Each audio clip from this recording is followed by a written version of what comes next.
સુરત અપહરણ કેસમાં યુવકને હેમખેમ છોડાવી પોલીસે આરોપીઓને દબોચ્યા છે। થોડા દિવસો પહેલા ગોડાદરા વિસ્તારમાં અપહરણ વિથ લૂંટનો બનાવ સામે આવ્યો હતો।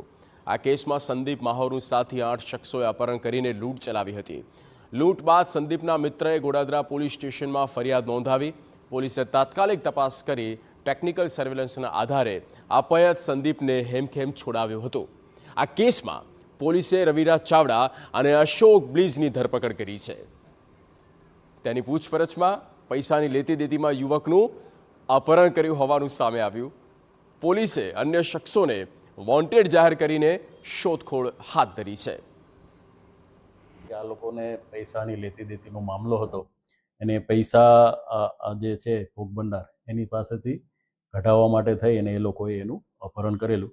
આ સંદર્ભે બીજા 7 થી 8 આરોપીઓના નામ ખુલવા પામેલ છે। તપાસ દરમિયાન એની ધરપકડ માટેની કાર્યવાહી પોલીસ હાથ ધરેલ છે।